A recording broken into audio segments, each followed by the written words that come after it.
petróleo derramado del OCP en el sector de Piedrafina, provincia del Napo, llegó al río Coca. Hay preocupación en moradores de poblaciones aledañas y también en comunidades indígenas de Orellana y Sucumbíos. Ya se ejecutaron trabajos de limpieza y remediación por el daño ambiental ocasionado. Con este tema empezamos. El derrame de petróleo deja un daño ambiental incalculable. Ocurrió el viernes por la tarde en el sector de Piedrafina, provincia de Napo. Miren, el petróleo cómo se va.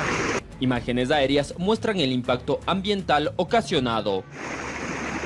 Pese a los trabajos de contención emprendidos apenas ocurrió el incidente, el crudo llegó al río Coca. La Confederación de Nacionalidades Indígenas de la Amazonía publicó imágenes de petróleo en el río y alertó que es una amenaza para comunidades de zonas bajas de Sucumbíos y Orellana, quienes dependen del agua para consumo diario. Funcionarios del Ministerio de Ambiente se trasladaron al sitio para constatar las afectaciones y también verificar que se emprendan labores de remediación. Se considera que hubo afectación a fuentes hídricas y también hubo afectación a terceros, así que se lo considera como un derrame tipo 3. Se pidió medidas de contingencia a la operadora y también estamos pidiendo información preliminar del caso. En los habitantes de poblaciones aledañas se evidenció la preocupación que genera este nuevo derrame de crudo en la Amazonía. Es un tema preocupante lo que es ambiente en especial, o sea, perderíamos lo que es peces y todo lo demás. Nosotros de ley nos preocupa el daño ambiental que puede crear porque somos nosotros luego los afectados. El agua ya no nos va a servir, nuestras tierras quedan inertes, ya no hay producción en esa parte. La empresa OCP Ecuador explicó mediante un boletín cuáles fueron las causas del incidente. Señala que un desprendimiento de piedras a causa de las fuertes lluvias en la zona ocasionó la rotura del tubo.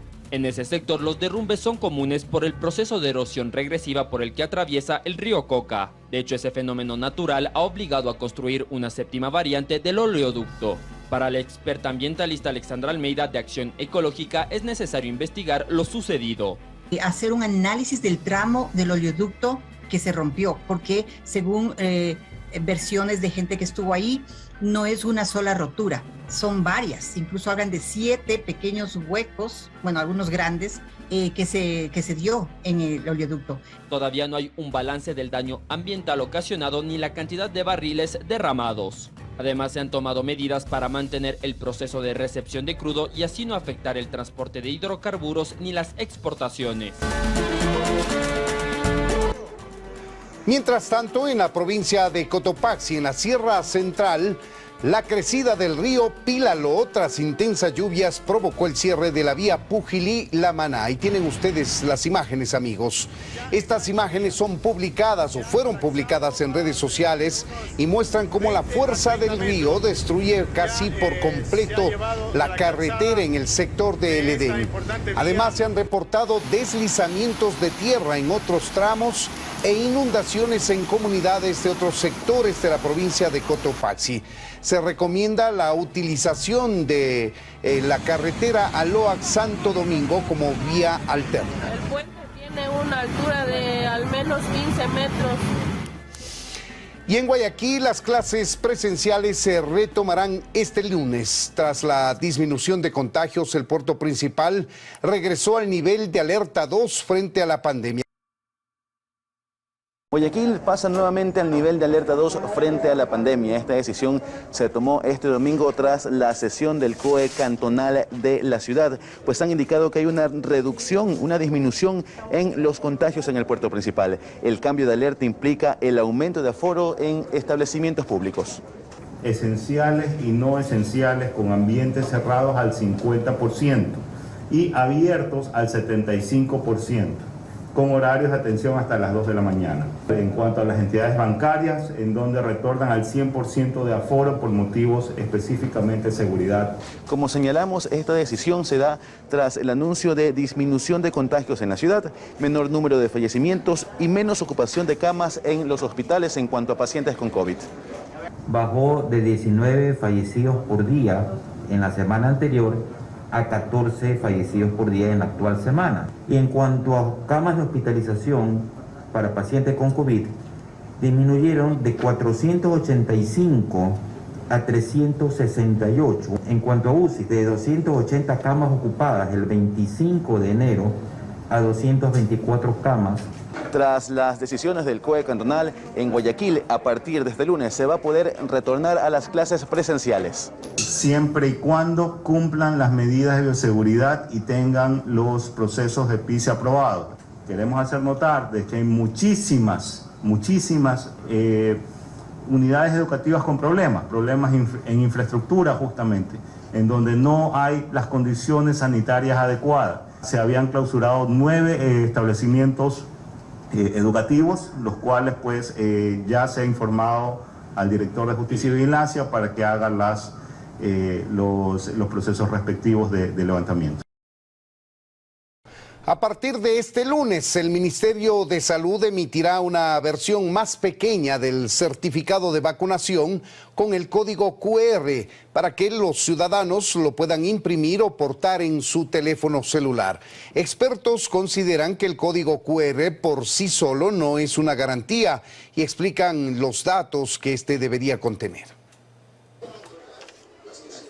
Estos son todos los documentos que hoy son válidos para demostrar que una persona está vacunada. Sin embargo, no todos ellos certifican haber sido emitidos por el Ministerio de Salud. La ministra Jimena Garzón aseguró que a partir del 31 de enero se emitirá una nueva versión del carnet de vacunación en el país, más pequeña y en todos los casos con el código QR. Lo importante es recalcar que lo válido de estos pequeños carnets o certificados es el código QR. Entonces, no la información de los cartoncitos que andamos llevando ahora en el bolsillo, sino el código QR, que se puede leer con cualquier celular. Las personas ven el certificado de un código QR, ya chévere, asumimos de que es el válido, pero no existe un proceso de validación, de escanear el código QR, hacia dónde me está apuntando. Lo ideal hubiese sido que tengamos una aplicación para que los comercios realmente puedan validar la autenticidad. El código QR ha pasado a ser entonces una dinámica más de las muchas que se incumplen dentro de los protocolos de bioseguridad. El código está prácticamente para el funcionario de salud o para el que quiera tener su certificado de vacunación en su celular, pero no se lo utiliza para ser verificado, ¿no? Más bien se utiliza la cédula, los que son más agenciosos, y algunos ni siquiera la cédula, ya con tal de que le muestre la foto, para ellos es suficiente. Por ello, David Barrera, experto en reingeniería inversa, dice que se debería trabajar en un código QR que tenga información importante. Un certificado que tenga la foto de la persona, el código QR y la información adicional. En países como Francia, España o aquí en la región Chile han demostrado la efectividad de códigos QR que realmente contribuyen en el control de la vacunación e incluso de la pandemia. Con el apoyo del Ministerio de Salud, el sector turístico del país aplica la dosis de refuerzo a personal que trabaja en hoteles, restaurantes, agencias de viaje y otros negocios vinculados a esa actividad. Sus representantes esperan que para el feriado de carnaval no exista restricción de aforos.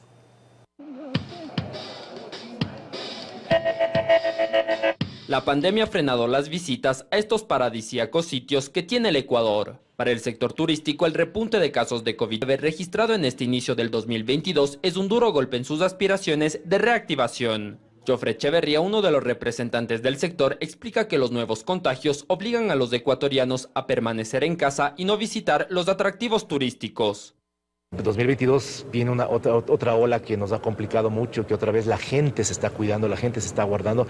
Entonces eso a la final del día se traduce en las bajas ventas de los establecimientos. Según Echeverría, a nivel nacional, las pérdidas que registra el sector ascienden a los 5.000 millones de dólares. Espera que en las próximas semanas los casos confirmados disminuyan y que para el feriado de carnaval no existan restricciones en los aforos. Estos feriados nacionales, la gente se desplaza a la naturaleza, se desplaza al interior. Hay muchas haciendas, hay muchos hoteles, hay muchos pueblos pequeños donde que la gente quiere desconectarse de la ciudad. Entonces son lugares abiertos. Y para brindar mayores garantías, el sector emprende jornadas de vacunación del personal que trabaja en hoteles, restaurantes, agencias de viajes y otros negocios vinculados al turismo. Las denuncias por falta de medicamentos e insumos continúan en los hospitales públicos del país. Los familiares de pacientes aseguran que tienen que gastar cientos de dólares en farmacias privadas.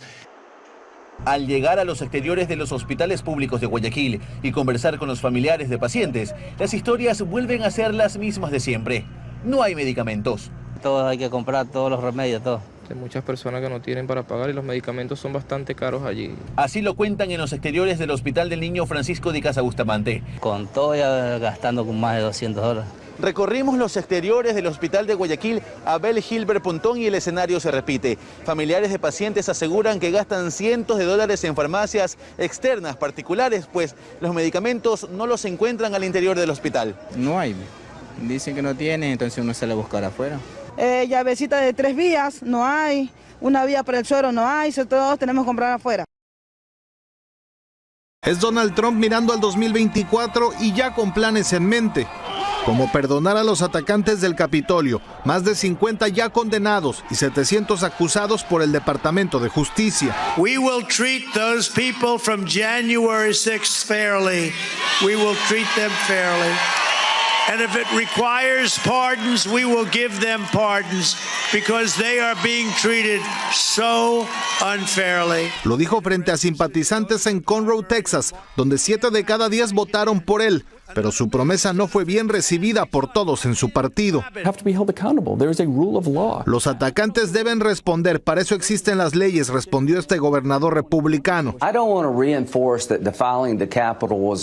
Mientras el senador conservador Lindsey Graham calificó de inapropiada la sugerencia por el mensaje que envía. En su discurso, Trump volvió a cargar contra la inmigración, a la que consideró una invasión, como la que dijo Estados Unidos y sus aliados quieren frenar en Ucrania. Before Joe Biden send any troops to defend the border in Eastern Europe, he should be sending troops to defend our border right here in Texas. Algo que agita a sus bases. La inmigración es lo más importante. Vivimos en un estado fronterizo, explicó esta residente. El exmandatario también se refirió a las investigaciones sobre la organización Trump, amenazando con protestas multitudinarias si los fiscales toman acciones contra él. Además, continuó su cruzada contra la prensa, aunque este domingo emitió un comunicado solo para defender a un canal propagandístico que suele favorecerlo.